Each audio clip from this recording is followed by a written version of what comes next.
to you. All right, Michael, thank you very much. 817. You know, yesterday we talked about the Loudoun County board meeting that ended in turmoil and 2 arrests. Community member John Tigas was put in handcuffs by county police for refusing to leave the meeting just a few hours after it began. John joins us now with more. John, thanks for being with us. Hey, thanks for having me on. Yeah, of course. So in the end, were you more upset about the issue you went to talk about, or more upset because you didn't get a chance to talk about it? I think it's more fundamental than that. This is a microcosm of what's taking place across this whole country, where people are being squashed in their ability to simply say what they believe. And that's got to stop. We can't continue to have totalitarian bureaucrats deciding that if they don't like what people have to say in a public forum, that they can just shut it down and close up shop and then arrest people. So, John, just to give our viewers a little bit of the backstory here as well. The school board did decide to end the meeting.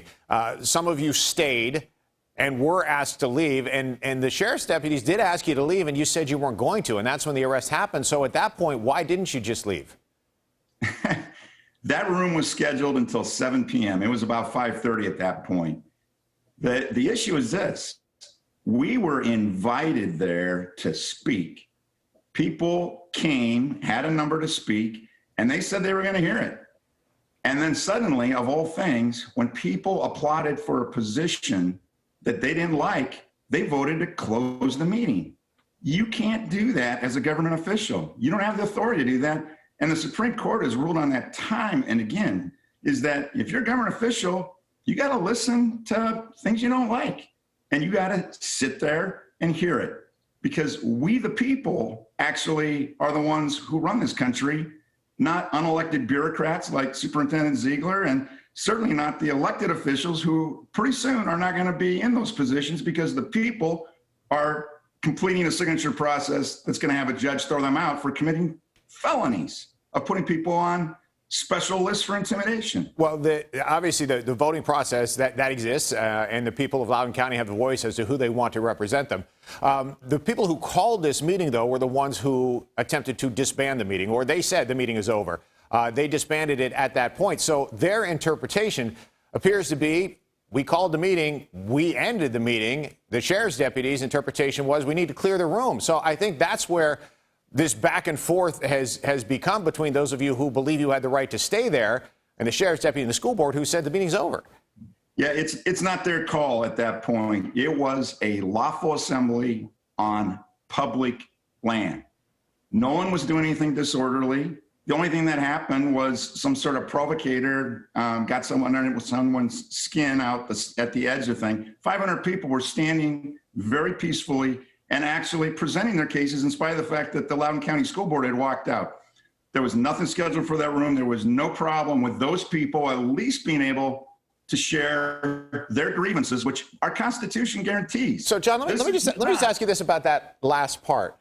And I'm just curious your take on this then. If you are there to make an argument before the county school board, which is what you signed up to do, but the school board's not there, why continue to have that discussion? Who at that point are you trying to make your case for if the board's not even there to listen to you?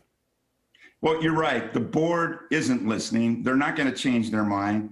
But the people there have the right to share that with the public and address their grievances. There happened to be a lot of cameras in that room. It was being live streamed all over the country.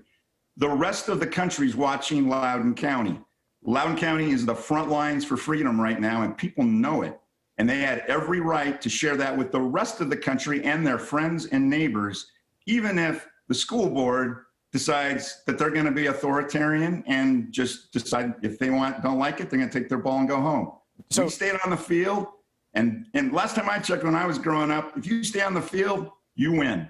John, they don't have any right to come back and say, we're going to take our field too, because it's not their field. Two things real quick, John, before we run out of time. People of Loudoun County, not the Loudoun County School Board bureaucrat. Two things real quick before we run out of time, John. One, do you have kids in the school system? I do not. Okay.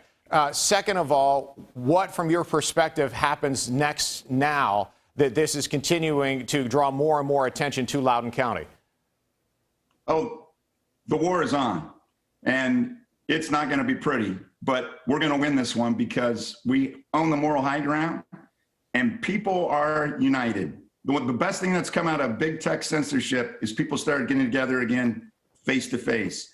And real community and real brotherhood, you're not going to stop, because the hearts and the minds of the people in Loudoun County, it was clear in that meeting, are against the woke ideology that's being preached and trying to be mandated by a school board that's completely out of touch. John, we appreciate your principles of this country. We're going to have to end it there, John. For time purposes, we appreciate you joining us this morning. It is now 8:23, and there you hear from John, who was one of two people who was arrested in that Loudoun County meeting. Some parents, some who were not parents, who are also there voicing their opinion. Jeanette? All right, Steve, coming up next, the